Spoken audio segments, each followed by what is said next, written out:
어제까지 팔복 중에 4가지 복을 살펴봤습니다. 천국의 복, 또 위로의 복, 땅의 복, 배부름의 복, 이 4가지 복에 대해서 우리가 살펴봤는데요. 팔복 중에 4가지 복, 두 분류로 할 수 있습니다. 앞선 4가지 복은 하나님과 나 사이에서 받는 복이에요. 하나님과 나와의 관계 사이에서 하나님께서 직접 내게 부어주시는 복, 그 복을 이미 받고 누리고 또 임하고 계시는 줄로 믿습니다. 그리고 그 복을 구하여 꼭 받으시는, 새해 복 많이 받으시는 여러분의 한 해 되길 원합니다. 그리고 오늘부터 내일까지 보게 될 뒷선 4가지 복은 그 하나님과 나가 아니라 이제 그 하나님 복을 받은 자들, 사람과 사람 관계 사이에서 부어주시는 하나님의 복입니다. 그러니까 우리가 받은 하나님의 복을 나누는 자에게 주시는 복이라고 할 수가 있습니다. 그 가운데 오늘 2가지 7절에 보면 긍휼히 여기는 자는 복이 있나니 라고 얘기합니다.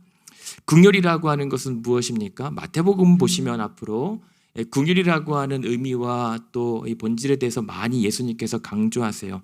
긍휼은 용서라고 우리는 쉽게 얘기합니다. 그러니까 용서보다 더 깊은 차원이에요. 불쌍히 여기는 마음이에요. 마치 우리가 하나님 앞에 긍휼히 여기시옵소서라고 했던 마음처럼 우리가 서로가 서로를 대할 때 하나님의 긍휼하신 마음으로 서로를 긍휼하게 여길 줄 아는 자가 복이 있다라고 얘기하는 겁니다. 이것은 용서하는 것을 넘어서 복수도 하지 않겠다라고 하는 겁니다. 왜냐하면 이때 시대에는 내가 당하면 당하는 대로 대갚아주는 것이 당연한 시대입니다. 복수가 당연한 시대의 기준을 초월해서 사는 것이 긍휼입니다. 오늘날에도 이 사회에서, 이 세상에서 당하고만은 못 살아요. 받은 대로 갚아줘야 되는 것이 상식으로 통하는 세대이지만, 그러나 적어도 교회와 성도들에게는 하나님께서 긍휼을 베풀 수 있어야 된다라고 얘기합니다. 근데 긍휼이라고 하는 것은 그냥 용서할게, 그냥 눈 감아줄게, 봐줄게라고 하는 그 행동에서 끝나지 않습니다. 그냥 내가 그 상대의 관점에서 그 상대가 어떻게 생각하는지 충분히 이해해 보려고 하는 노력까지가 긍휼입니다. 그러니까 긍휼은 행동이 아니라 마음의 동기예요. 외적인 행위보다 내가 왜 그 사람을 긍휼히 여기는지에 대한 내 중심에 대한 문제입니다. 그랬을 때 하나님께서 우리에게 주시는 복이 무엇입니까? 긍휼히 여기는 자는 그들이 복이 있는 것은 하나님께서 그러한 자들을 긍휼히 여겨주시기 때문입니다. 그러니까 하나님께서는, 우리 사람은 외모를 봐요. 그러나 하나님은 우리의 중심을 보시기 때문에 우리가 남을 향하여 긍휼히 여기는 자에 대한 심정 그리고 동기, 우리의 중심은 하나님께서 가장 잘 아십니다. 그렇다면 이 긍휼히 여기는 자가 긍휼히 여김을 받는다라고 하는 이 판단도 우리가 해서는 안 돼요. 우리의 중심을 보시는 하나님만 판단하실 수가 있습니다. 그렇기 때문에 예수님께서 경계하신 것은 긍휼히 여기는 것처럼 보이는 위선, 가식들을 경계하세요. 그리고 우리가 긍휼히 여길 수 있는 한도는 어디까지인가? 그것을 분명히 예수님은 정하세요. 원수까지 긍휼히 여길 수 있어야 된다. 나를 박해하는 자를 위해서까지 기도할 수 있는 것이 긍휼히 여기는 자입니다. 그래서 예수님께서 나중에 그렇게 해요. 제일 싫어했던 게 바리새인들과 서기관들의 위선과 외식이잖아요. 하나님의 율법을, 하나님의 말씀을 잘 따른다라고 했음에도 불구하고 그들에게 뭐라고 책망하십니까? 너희가 예배를 드리고 너희가 11조를 드려도 그러나 너희가 정의와 긍휼과 믿음을 잊어버렸다라고 얘기하죠. 그러니까 하나님께서 복을 주신다라고 하는 것은 우리의 외적인 것이 아니라 우리 내면의 중심에서 우러나오는 하나님에 대한 간절함, 하나님의 마음을 담고 싶은 그런 애절한 이런 심경들을 하나님께서 귀히 여기신다는 것입니다. 무엇을 많이 했느냐가 중요하지 않아요. 계속 하나님께서 우리를 통해서 우리에게 말씀하시는 것은 외적인 기준이 중요한 것이 아니다. 직분과 또 교회의 어떤 굴욕과 경력들이 중요한 것이 아니라 지금 미흡하고 어리숙해도 그 하나님 앞에 어떠한 중심으로 자세로 서 있는가가 중요하다는 거죠. 왜냐하면 그랬을 때 내가 어설퍼도 하나님께서 긍휼히 여겨주신다라고 하는 것은 하나님이 알아주신다라고 하는 의미입니다. 하나님께서 다 기억해 주신다라고 하는 거예요. 어제도 잠깐 언급해 드렸지만 내가 이것을 했고 얼마만큼 했습니다라고 우리가 하나님 앞에 계산서를 내밀지 않아도 하나님은 더 갚아주시는 분이에요.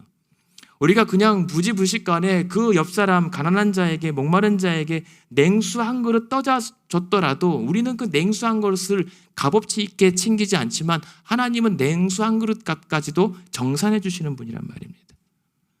그런 자가 복을 받는 거죠. 내가 했던 것보다 우리가 생각했던 것보다 더 후히 쳐주시는 하나님의 은혜, 그것이 하나님의 긍휼하심입니다. 근데 더 나아가서 그것을 내가 한 만큼 갚아주시는 것을 떠나서 그러지 않았어도 만약에 하나님의 긍휼하심이 우리에게 없다면 우리는 이 자리에 존재하지도 못합니다. 하나님께서 나의 죄와 나의 허물을 잊어버리지 않으신다면 그냥 기억하셨더라면 우리는 이 자리에 앉아 있을 수도 없어요. 우리가 오늘 이 자리에 앉아 하나님 앞에 떡하니 기도하고 신년을 하나님의 복을 빌 수 있는 것은 오늘도 하나님의 긍휼하심이 있기 때문입니다. 우리를 오늘도 불쌍히 보시기 때문이에요. 우리가 잘해서가 아니라 우리가 뭔가 당당히 하나님 앞에 내밀 요건과 자격을 갖춘 것이 아니라 아이고 안 되는데 하나님 앞에 불쌍히 여김을 받기 위해서 나온 이 자체를 하나님께서도 불쌍히 여겨주신다 이 말입니다. 그러니까 이 말은 뭐냐면 야고보서에 이런 말씀이 있습니다. 그러나 너희가 긍휼히 여기지 아니하면 긍휼 없는 심판이 있을 것이다라고 얘기해요. 그러니까 너희가 불쌍히 여기든 안 여기든 상관없다가 아니라 너희가 만약 서로에게 선을 행하지 않고 긍휼히 여기지 아니하면 하나님도 너희를 긍휼하게 여기지 않을 것이다. 이것은 성경의 말씀입니다. 그러니까 우리가 긍휼히 여긴다라고 하는 것은 서로를 그렇게 안타까워하고 서로의 입장에서 배려하고 이해해 보려고 몸부림치지 않으면 우리에게 직접적인 하나님의 책망이 온다는 거예요. 그러니까 남뿐만이 아니라 나 자신을 위해서라도 타인을 긍휼히 여길 수 있는 자가 되어야 복을 받습니다. 그런 인물 중에 긍휼히 여겨서 복받은 사람이 누굽니까? 하나님의 능력과 하나님의 일을 나타낸 사람이 누굽니까? 요셉입니다. 요셉은 정말 하나님 앞에 어쩔는지 모르지만 사람들 눈앞에는 참 못나 보이는 사람이에요. 형제들한테 버림받고 쫓겨난 사람이고 배신당한 사람이고 그냥 죄수 신분의 또 범죄자예요. 사람들 눈에는. 그런데 이 요셉이 어떻게 견뎌서 하나님께서 그를 다시 회복시키십니다. 근데 하나님께서 회복시키셨는데 나중에 형제들이 자신 앞에 머리를 조아리고 용서를 구합니다. 그럴 때 요셉이 저라면 보란듯이 형님들 보십시오라고 하면서 따끔하게 야단이라도 쳤을 거예요. 그냥 가만히 있지 못해요. 그런데 그 순간 요셉이 그들을 불쌍히 여겼던 그 일로 인해서 하나님의 놀라운 계획하신 구속사의 계획들과 하나님의 능력을 가로막지 않았어요. 무슨 말이냐면 형제들이 요셉이 자신들을 해할 수 있는 위치에 있다는 사실을 들고 머리를 조아렸을 때 요셉은 이렇게 말합니다. 나를 이리로 보내신 이는 당신들이 아니라 하나님이십니다. 내가 어찌 하나님을 대신하겠습니까? 라고 얘기를 해요. 그러면서 형제들을 오히려 그 가뭄에 힘들어했을 그들을 불쌍히 여깁니다. 근데 나중에 시간이 지나서 아버지가 죽습니다. 근데 아버지가 죽으니까 남은 형제들이 그렇게 오랜 시간 또 짧지 않은 시간 같이 살았음에도 불구하고 두려워요. 이제 아버지가 죽었으므로 자신들을 해할 수 있겠다라고 하는 요셉에 대한 두려움이 생겨요. 그래서 요셉에게 다시 머리를 조아립니다. 우리를 용서해다오. 얼마나 비참했을까요? 형제들이 반갑게 다시 재회해서 사는 줄 알았는데 사실은 그 동생에 대한 죄의식 때문에 내내 불안하게 살았을 그 형제들도 참 비참했던 상황인 거죠. 근데 아버지 야곱이 돌아가신 다음에 이제 형제들이 우리를 용서해달라고 했던 그 말에 요셉이 서글퍼합니다. 탄식합니다. 그러면서 뭐라고 그때 재차 얘기하냐면 형님들 내가 어떻게 하나님을 대신하겠습니까? 그러나 분명히 책망합니다. 당신들은 나를 해하려고 했지만 내가 그것을 선으로 바꾼 것이 아니라 하나님께서 그것을 선으로 바꾸셨다. 그래서 오늘날과 같이 형제들, 당신들뿐만이 아니라 사실은 하나님의 택한 많은 백성의 생명을 구원하게 하려고 하신 일이므로 내가 당신들을 용서를 넘어서 하나님의 일을 가로막지 않겠다라고 얘기합니다. 그러니까 그 긍휼하심이 우리가 단순히 한 사람과 한 사람 간의 관계에서 이 관계를 해소하는 것이 아니라 사실은 그 작은 긍휼의 여김을 통해서 하나님께서 택한 백성들을 불쌍히 여기시는 그 긍휼의 능력과 많은 백성들을 구원하시고자 하는 하나님의 구속사의 일들을 오히려 행하는 일들로 그런 사역으로 이어진다는 거예요. 여러분 한 사람 한 사람의 긍휼을 베품이 하나님의 긍휼하심이 이 땅 택한 백성들 가운데 스며들어가는 통로라는 겁니다. 축복의 통로만이 아니라 긍휼의 통로가 되시기를 원합니다. 그리고 그런 자들을 사람들은 알아주지 않아요. 여러분 아무리 많이 용서해도 성경에서야 뭔가 아름다운 결말이 나지만 일반 상생활에서 그러던가요? 내가 그렇게 봐주고 용서해주고 불쌍히 여기면 고맙다고 하던가요? 그러면 더 가볍게 보죠. 더 만만하게 보죠. 더 무시당하죠. 하지만 그래도 괜찮아요. 하나님이 기억해 주고 계시니까. 우리는 그거 믿고 사는 거잖아요. 우리 성도들이 사람들에게 인정받고 칭찬받으려고 사는 거 아니잖아요. 오히려 하나님 때문에라도 사람들에게 인정 못 받고 내일 보겠지만 오히려 박해받을 각오하고 사는 자들이잖아요. 그런데도 불구하고 왜 기뻐하고 즐거워할 수 있어요?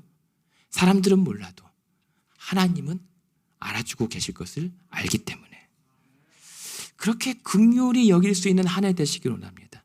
그것 때문에 하나님께서 여러분들의 모든 삶을 긍휼히 여겨주시는 복을 받으시길 바랍니다. 그래야 뭐라고요? 그 다음 6번째 복을 받을 수가 있어요. 그것이 무엇입니까? 8절입니다. 마음이 청결한 자는 복이 있대요. 마음이 청결하다는 건요. 하나님의 알아주심. 그러니까 하나님에게 기준이 맞춰져 있는 자들만이 그 마음도 청결할 수 있기 때문에 복을 이어받을 수가 있는 겁니다. 하나님의 알아주심에 집중할 수 있는 자. 뭡니까? 하나님을 바라볼 수 있는 자만이 마음이 청결할 수가 있어요. 마음이 청결하다라고 하는 의미는 뭐냐면 그냥 깔끔 떠는 게 아닙니다. 내 마음이 하나님 앞에 온전하고 순전한 거예요. 여기서 그냥 성격이 청결한 자가 아니라 마음이 청결한 자입니다.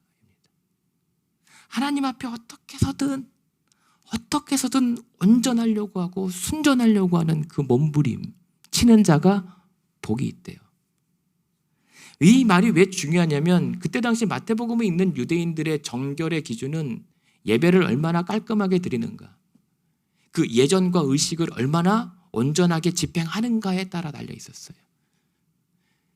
예배 전에, 식사 전에 손을 씻는가 안 씻는가, 그런 전통과 간습과 의식에 어떤 사람이 청결한가 아닌가를 판단하는 기준이었고 그것을 따라 정죄했던 시대란 말입니다. 근데 예수님은 그게 아니라 마음의 정결함이 중요한 거다라고 얘기합니다. 내가 하나님 앞에 지금 어떻게 서 있는가, 하나님 앞에 어떻게 순전함으로 살아가는가. 그래서 예수님께서 그 바리새인들과 서기관들의 깔끔 떠는 모습 때문에 뭐라고 얘기하십니까? 회칠한 무덤 같다라고 얘기하죠. 회칠한 무덤이 무엇입니까? 하얗고 반짝반짝 빛나는 깔끔한 무덤. 그런데 그 회칠한 무덤 안에는 무엇이 가득합니까? 아름답게 보일지라도 그 안에는 죽은 자의 뼈와 더러운 것들로 가득할 뿐이다 라고 그 외적 청결에 집중하는 자들에게 예수님께서 책망을 하시는 거예요. 그러니까 마음이 청결하다라고 하는 자는 지금 이 자리에 앉아 있고 이 자리에 서 있는 제가 서로 보기에 어떻게 보이는가가 아니라 지금 이 자리에서 하나님께서 그렇게 나를 깨끗하게 보시는가? 나를 그렇게 온전하게 보시는가? 그렇게 순전하게 보시는가에 초점이 맞춰져야 된다는 거예요. 묻죠. 우리는 물어야 됩니다. 혹시 우리의 예배가 회칠한 무덤은 아닌가? 나의 신앙이 혹시 그 안에 겉은 목사라고 그냥 뭔가 덮여 있지만 이 안에 더러운 것과 죽이는 것으로 가득하지는 않는가? 하나님은 과연 지금 나를 어떻게 보실까? 여러분들이 지금 나를 어떻게 보실까가 중요한 것도 아니고 제가 여러분들을 지금 어떻게 볼 것인가가 중요한 게 아니에요. 하지만 하나님 보시기에 지금 마음이 청결하다, 온전하고 순전하다라고 하는 자가 복이 있는 이유는 무엇입니까? 8절 후반에 이 복 꼭 우리가 받으시기 원합니다. 그들이 하나님을 볼 것이다. 여러분, 맨날 우리가 기도하면서 구하는 복이 무엇입니까? 하나님의 영광. 하나님의 영광을 왜 구합니까? 하나님 만나고 싶습니다. 여러분, 우리가 왜 교회 다니고 왜 신앙생활 합니까? 하나님 만나려고 하는 거잖아요.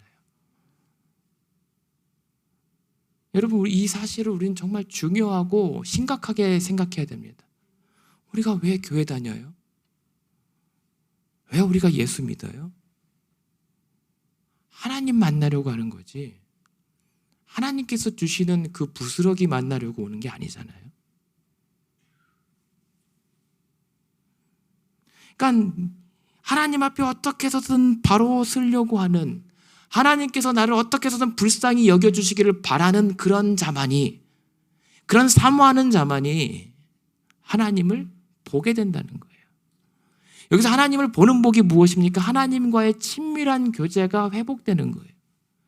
하나님의 임재를 날마다 경험하고 내 눈앞에 하나님이 살아계신 것처럼 날마다 대면하는 것, 그게 복이에요. 그것을 우리는 흔한 말로, 아니 다 유명한 말로 코람데오라고 하죠. 하나님 면전의식, 하나님이 내 눈앞에 서 계시는 것처럼 대면하면서 사는 자, 이것이 복이라고 하는 겁니다. 근데 여러분 묻죠. 만약에 지금 내 눈앞에 하나님이 딱 서 계시다, 내가 하나님 앞에 서 있다라고 했을 때 우리는 살 수 있습니까? 우리는 살아남을 수 있겠습니까? 우리는 괜찮겠습니까? 물어야 돼요. 우리가 예배마다 올해 예배 회복의 해로 삼는 것은 그냥 예배를 잘 드려보고 어떤 그럴싸한 예배 분위기를 만들자 하는 게 아닙니다. 하나님 앞에 다시 서자 하는 겁니다. 이대로 예배 드리면서 하나님 앞에 서면 우리가 복을 받을 것인가 아니면 벌을 받을 것인가 다시 유념하자는 거예요. 내 고집과 내 어떤 욕망으로 가득 찬 예배가 아니라 온전히 하나님의 긍휼하심의 은혜를 붙잡으면서 간절하고 정말 주여 나는 죄인입니다라고 하는 심경으로 하나님 아니면 안 됩니다라고 하는 그 애절한 자의 심령이 가난한 자의 상태로 서 있는가, 아니면 싫으면 말고요, 하나님 아니어도 괜찮습니다라고 그러한 자세로 서 있는가. 예배 회복은 우리가 죽느냐 사느냐의 문제예요. 하나님을 만날 것인가 아니면 하나님의 책망으로 징계받을 것인가의 문제예요. 그래서 하나님을 그렇게 날마다 의식하면서 하나님을 바라보면서 살았던 자가 바로 그 요셉이었단 말입니다. 그래서 요셉이 뭐라고 해요? 그때 당시에 노예들은 다 타협하고 살았는데 그 주인의 아내가 자신을 동침하자고 유혹했을 때 그래야 자신의 삶이 조금 보장이 되고 안정이 될 텐데 뭐라고 거부합니까? 뭐라고 그 죄악에서 도망갑니까? 내가 어찌 하나님 앞에서 득죄하리이까? 하나님이 내 앞에 떡하니 눈 시퍼렇게 살아계시는데 어떻게 하나님 앞에 악을 행하여 죄를 지을 수 있습니까? 하고 나는 누명을 받고 감옥에 쳐 넣을지언정 그냥 그 죄와 타협하지 않는 것, 그것이 하나님을 본 자의 삶이란 말입니다. 당장은 감옥에 갇히고 억울한 누명을 당해요. 그래서 참 하나님 믿고 살았던 게 참 심란할 수도 있는데 하나님은 어떻게 그런 자 요셉에게 일하셨습니까? 성경은 반복해서 기록해요. 하나님이 그런 요셉 그와 함께 하시니 그가 어디서든지 형통하게 하셨더라고요. 그것이 하나님을 바라볼 수 있는 자가 누리는 복입니다. 내가 아니라 나의 긍휼이 여김이 아니라 내가 어떻게든 내 모략을 통해서가 아니라 내가 아니라 하나님께서 나와 함께 하셔서 나를 형통하게, 그것도 범사에 형통하게 하셨더라. 감옥에서도 형통하게 되었고 노예였음에도 불구하고 형통하게 되었던 겁니다. 무슨 말입니까? 사람들은 안 쳐주는데 하나님만은 기억하여 쳐주고 계시는 거예요. 그게 복입니다.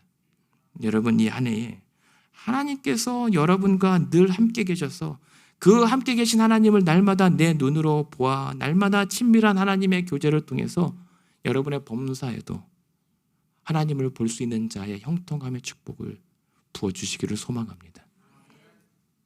그렇게 우린 질문하고 검증해야 돼요. 그렇게 해서 나는, 그리고 우리는, 그리고 우리 교회는, 그래서 모든 일에 사회와 세상을 형통하게 하고 있는가?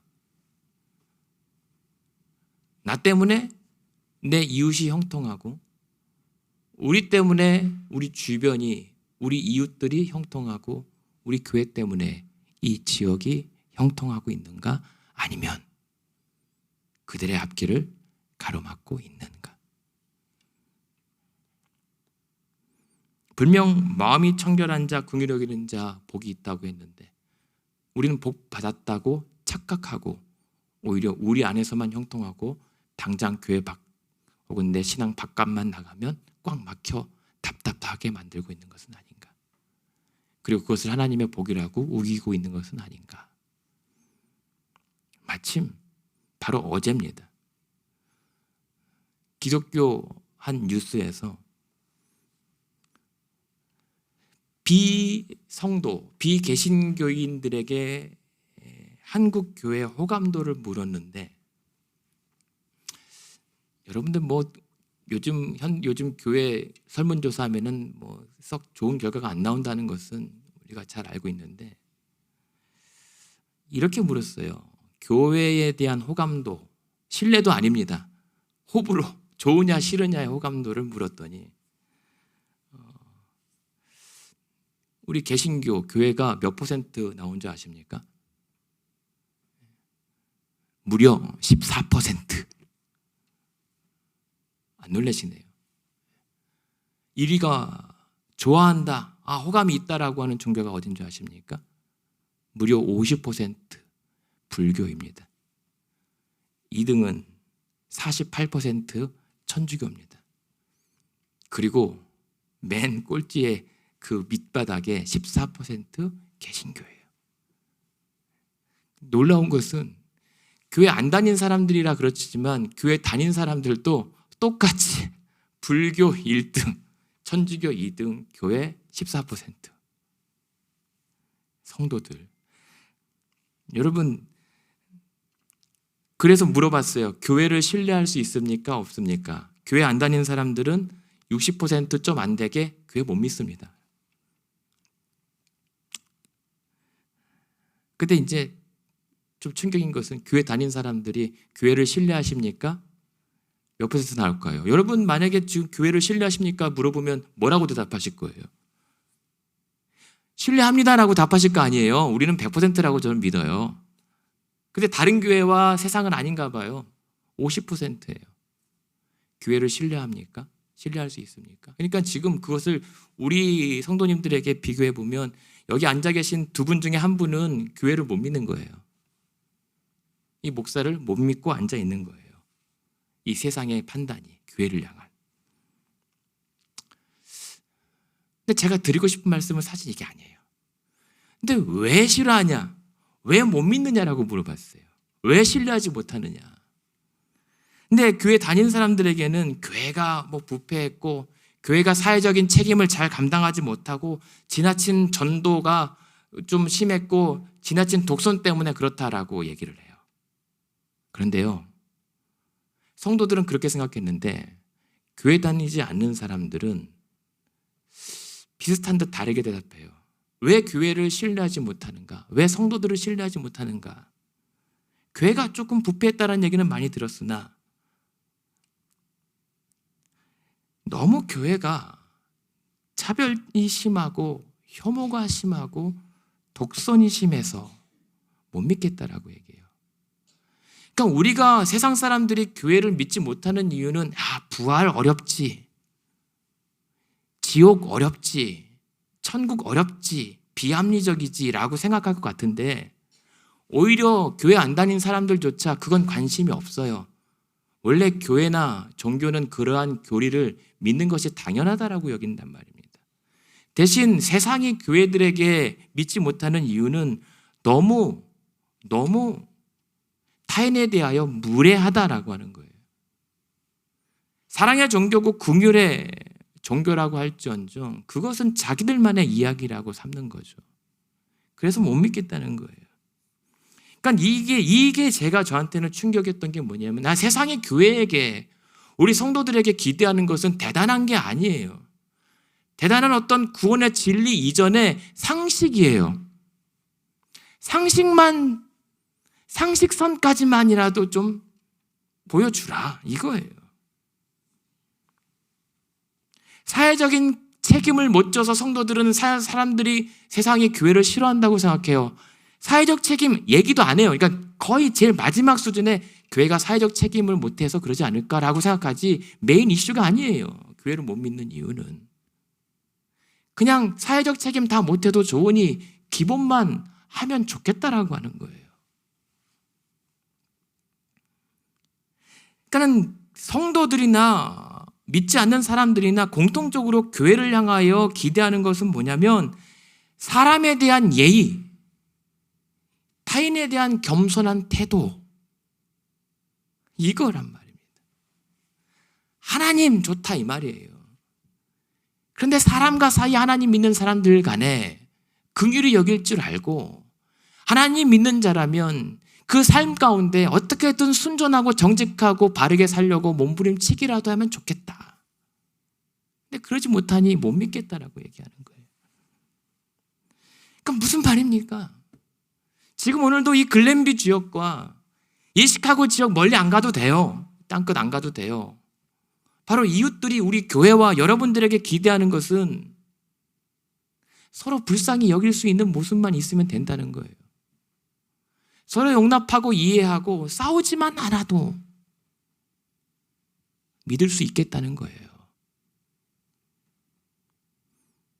하나님의 복은 여기에 떡하니 기록하고 정작 우리들의 삶의 현장에서는 그렇게 사회에서는 참 고분고분한데 교회에서만큼은 그것이 다 예외가 되는 이 상황, 이것이 안 먹히는 거예요 이제는. 그러니까 우리끼리만이라도 성도들끼리만이라도 안 싸우고 차별 안 하고 혐오 안 하면 돼요. 그래서 우리가 하나님께서 그렇게 주시는 복 누리며 즐겁고 화평하면 그걸로 믿을만 하겠다라고 판단하겠다는 거예요 세상은. 그러면서 이 뉴스 앵커가 마지막에 그렇게 가나안 교인들이 증가하고 있는 추세입니다라고 했는데 깜짝 놀랐어요. 우리 교회 이름을 어떻게 알지? 요즘에 그런 성도들을 안 나가, 교회 안 나가 교인이라고 한 지 오래됐거든요. 그래서 그것을 안 나가 교인이 아니라 바꿔서 가나안 교인이라고 하는 게 오래됐어요. 수년 됐어요. 근데 화들짝 놀랬던 게 이게 정말 우리 모습 아닌가? 우리는 괜찮다고 괜찮을 거예요. 잘 될 거예요 라고 하지만 정말 하나님께서는 우리를 어떻게 보고 계시는가? 정말 우리는 하나님의 이 신년의 복을 긍휼히 여기시옵소서, 하나님을 보게 하여 주시옵소서 복을 구하는데 정말 우리는 복 받을 자격이라도 있는가? 이제 우리 지긋지긋하지 않습니까? 이제 지칠 때도 되지 않았습니까? 그러다 또 10년 지납니다. 행여라도 서로 우리가 반복한다면 나라도 국가도 세상도 난리인데 사람들은 기대합니다. 그래도 교회만이라도 좀 안식하고 화평한 가운데 하나님 앞에 예배드리고 싶고 기도하며 하나님 앞에 위로를 구하고 싶은데 그럴 데가 없어요. 그래서 이제 믿는 사람도 어디 갑니까? 템플 스테이 하러 가잖아요. 여러분, 우리는 이 한 해 우리 교회에 하나님께서 저는 믿습니다. 그러나 그런 우리의 연약함에도 불구하고 하나님께서 우리를 지극히 사랑하셔서 여기까지 인도하셨기에 그냥 이대로 하나님께서 포기하시거나 주저앉게 하시지 않을 거라고 저는 확신하고 믿고 있어요. 그리고 하나님께서 그렇게 일하고 계십니다. 그러나 대신 하나님은 우리의 기도를 통하여 일하십니다. 우리의 간구를 통하여 복을 주신단 말입니다. 그게 하나님의 작정이에요. 그때 우리는 구해야 됩니다. 하나님, 우리를 긍휼히 여겨주시옵소서. 하나님, 나를 잊지 마시고 참아주시옵소서. 그러면서 다시 우리의 마음을 온전케 하여 하나님을 바라보게 하여 주시옵소서. 하나님을 바라보면서 이 교회, 이 한 해 여러분의 삶, 여러분의 신앙이 다시 시작돼야 돼요. 하나님 앞에서. 우린 하나님 없이 얼마나 많이 믿음 생활했습니까? 그러면서 엉뚱한 데서 계속 하나님 복 주십시오라고 하지만 하나님 앞에 온전히 서본 지가 언제입니까? 그거 회복해야 합니다. 김동호 목사님 아시죠? 김동호 목사님이 아주 오래전에 이렇게 간증하세요. 본인이 한창 목회하셨을 때 자신이 154명의 성도들이 출석하는 교회를 목회하고 있었습니다. 근데 신년 계획을 세웁니다. 하나님, 우리 교회 올해부터 배가 운동하겠습니다. 150명이니까 300명 출석하는 교회로 성장시켜 주시옵소서. 어떻게 됐겠습니까? 정말 300명 출석하는 교회로 성장했어요. 그러면서 김동호 목사님이 하나님 앞에 이렇게 구했더랍니다. 하나님, 저희 잘했죠? 정말 150명이 배가 돼서 300명이 됐어요. 하나님, 어떻게 보면 할렐루야 했겠죠. 근데 그때 하나님께서 자신을 그렇게 책망하시더랍니다. 잘했다 할 줄 알았는데 하나님께서 그에게 이렇게 말씀하시더래요. 내가 너보고 교회 부흥시키라고 하더냐? 내가 너보고 300명 다니는 교회를 세우라고 했느냐? 라고 말씀하시더래요. 칭찬이 아니라 책망하시더랍니다. 그러면서 이 목사님이 이렇게 말해요. 아, 그제서야 내가 소명을 명분으로 야망으로 목회를 했었구나. 그 얘기를 듣고 그 간증을 듣고 저도 놀랍니다. 나는 왜 담임 목회를 하고 있는가? 나는 왜 목사로 살아가고 있는가? 사람들이 축복하면서 큰 교회 하실 겁니다. 아니면 뭐 잘하실 겁니다. 이런 말을 듣고 인정받으려고 담임 목회하는 것인가? 은연중에. 혹시 내가 목회를 내가 부지불식간에 야망으로 이 교회를 담임하고 있는가? 목사를 하고 있는가? 그러면서 여러분들에게도 묻습니다. 나의 신앙생활은 어떠한가? 여러분의 교회 생활은 어떠한가? 혹시 그 소명을 명분으로 이 교회에서 내 신앙생활에서 사람들에게 인정받으려고 하는가? 직분 받으려고 하는가?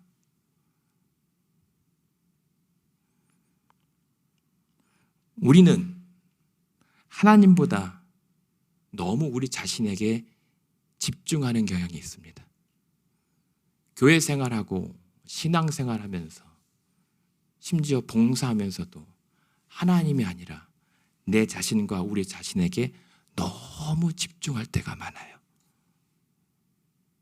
근데 오늘 말씀은 그래요. 하나님의 긍휼을 구해야지.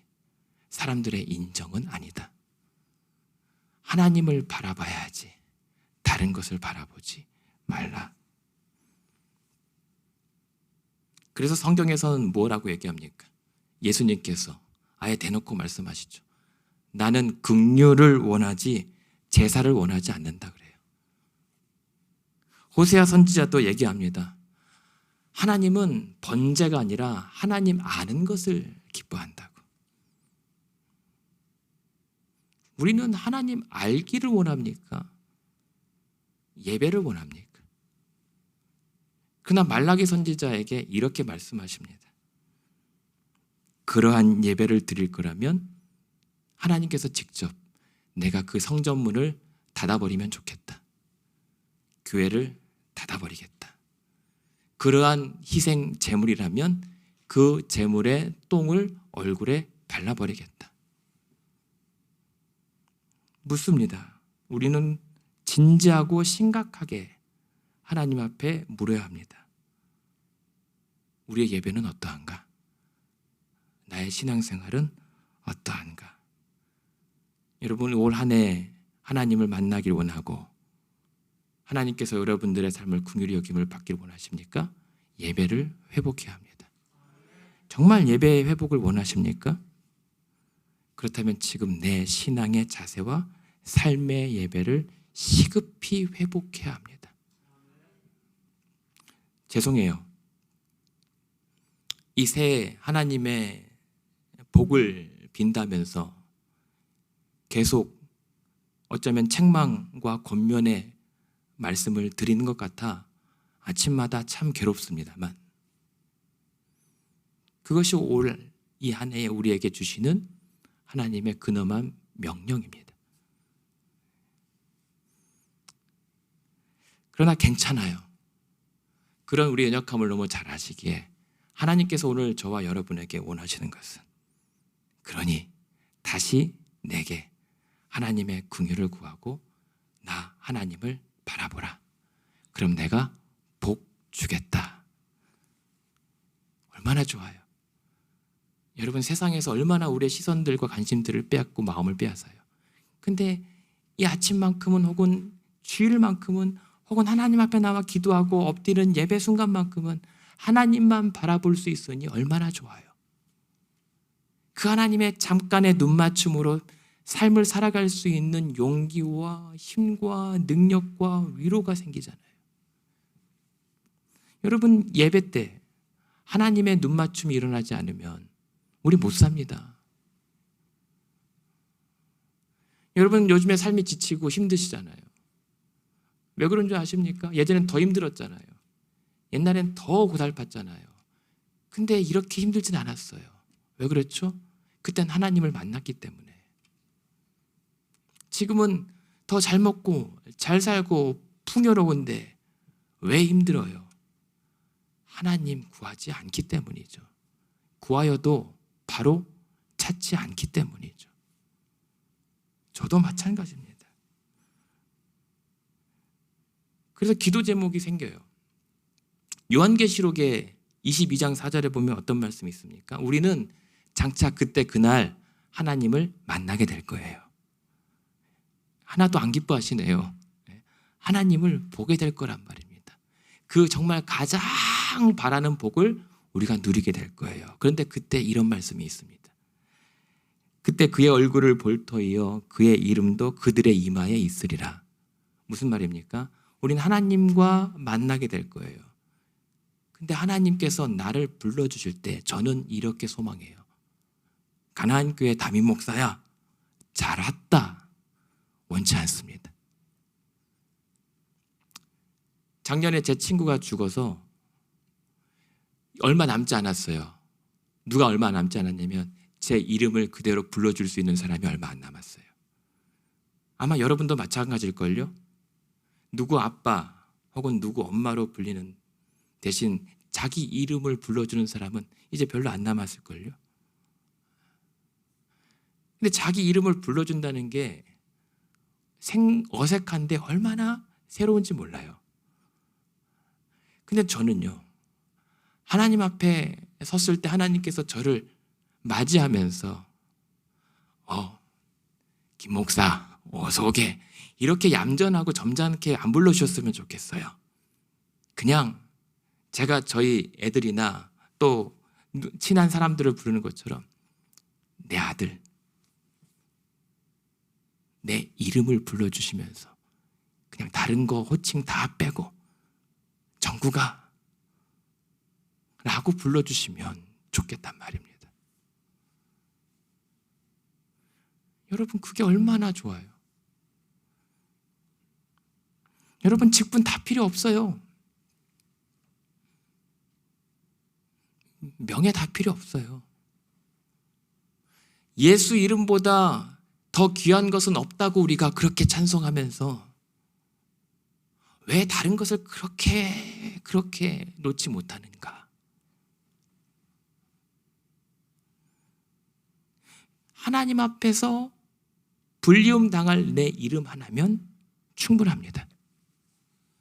하나님께서 여러분 그날 그때 여러분들을 보면서 내 사랑하는 아들과 딸 누구야라고 하는 그 이름, 영원전부터 알아주시고 택하신 그 이름 하나면 우린 충분해요. 하나님께서 그날 그 아침에 거기서 너는 어디 교회 출신이냐, 너는 어느 교회에서 무엇하다 왔느냐고 물으실까요? 안 묻습니다. 적어도 제가 생각하는 바로는 너는 어디 지역 출신이냐? 안 묻습니다. 그렇기 때문에 그런 모든 것을 다 내려놓고 오직 하나님만 보이는 그 상태, 그게 우리가 회복해야 할 예배입니다. 그럴 때 비로소 우리는 어떤 조건과 상황으로서가 아니라 나의 이름을 불러주신 하나님만으로도 충분합니다라고 하는 감사가 회복되는 거예요. 의식도 중요하고 예전도 중요하고 조직도 중요하고 그래서 직분의 역할도 중요합니다만 하나님 앞에 다 아무것도 아닌 것들 내려놓고 오직 하나님의 임재로만 충분하며 감사할 수 있는 예배의 삶을 회복해야 합니다. 그것이 하나님의 긍휼히 여김을 받는 자의 복이고 그것이 하나님을 볼 수 있는 자의 복입니다. 여러분, 오늘도 그렇게 우리 죄를 사하여 준 것 같이 우리가 우리 서로의 죄를 사하여 준 것 같이 우리 죄를 사하여 준 하나님의 긍휼하심의 복을 다시 회복하시기 원하고요.